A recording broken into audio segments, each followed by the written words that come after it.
امام حسین جمعے والے دن خطبہ پڑھنے لگے. جمعے سے پہلے امام حسین نے خطبہ پڑھا اور آپ نے ایک جملہ کہا جو ہمیشہ یاد رکھا جائے گا. آپ نے فرمایا یزید کو جا کے بتا دو کہ مجھ جیسا تجھ جیسے کی بیعت نہیں کر سکتا. وہ کیا فکرہ ہے امام علی مقام کا. فرمانے لگے مجھ جیسا تجھ جیسے کی بیعت. اور آپ فرمانے لگے بتاؤ اس وقت پوری دنیا میں کوئی نبی کا نواسا موجود ہے میرے سوا؟ حضرت آدم سے لے کر مصطفیٰ کریم تک اس وقت پوری دنیا میں کوئی نبی کا نواسا ہے؟ بے حیائی کرتے ہیں.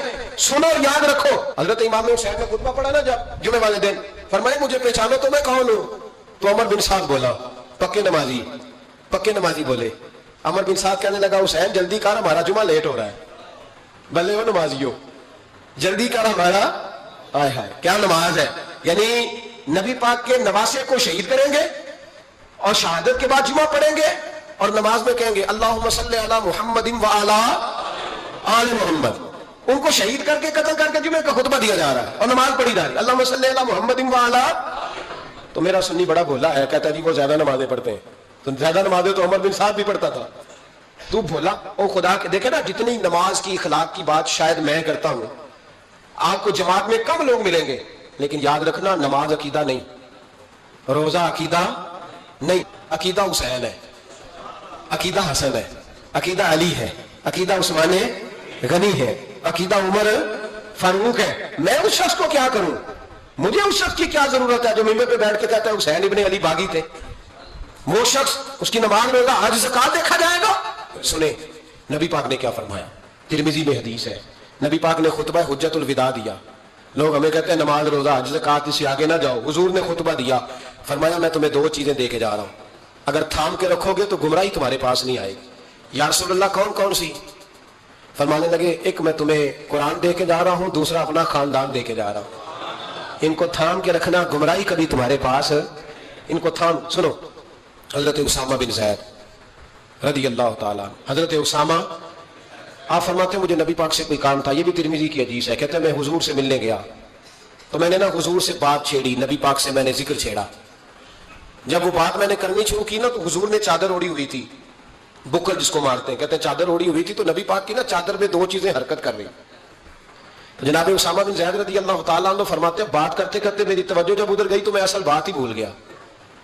میں کہنا کچھ چاہ رہا تھا, میری زبان سے کچھ نکل رہا تھا. کیونکہ جب توجہ بٹ جاتی ہے نا, اس لیے توجہ بٹ جائے تو پھر لفظوں کا حسن برقرار نہیں رہتا.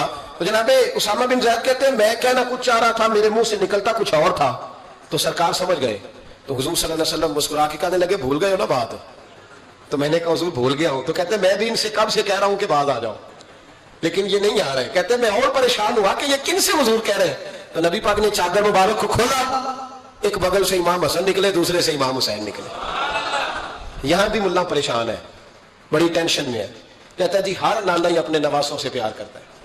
تو میں نے کہا بیوقوف, یہ عام نانا نہیں, یہ وہ والے نانا ہے جن کے بارے میں اللہ کہتا ہے وما ینطق عن الہویٰ ان هو الا وحی یوحیٰ. فرمایا میرے محبوب اتنی دیر تک بولتے نہیں جب تک میں حکم نہیں کر دیتا. تو امام حسن اور حسین کا پیار بھی اللہ کا حکم تھا, اس لیے ہو رہا تھا. فرماتے ہیں جب نبی پاک کی بغلوں سے وہ دونوں نکلے نا تو میں نے حضور کی آنکھوں میں چمک دیکھی, نور دیکھا. اور جیسے بندہ کسی سے پیار کرتا ہے تو چہرہ بھی بتا نہیں رہا ہوتا. آج کل کی زبان میں کہتے ہیں باڈی لینگویج, اس کی باڈی لینگویج بھی بتاتی ہے کہ یہ جو بات کر رہا ہے نا یہ طاری ہے. تو محبوب فرمانے لگے اسامہ یہ دونوں میرے بیٹے ہیں, یہ دونوں میرے بیٹے ہیں کیونکہ میری بیٹی کے بیٹے ہیں. اور فرمایا اسامہ میں ان سے بڑا پیار کرتا ہوں. کاش امت ان لفظوں کو سمجھ جائے. حضور نے فرمایا میں ان سے بڑا پیار کرتا ہوں, میں بڑا پیار کرتا ہوں. اور میں نے رب سے دعا کی ہے یا اللہ جو ان سے پیار کرے تو اس سے پیار کرنا.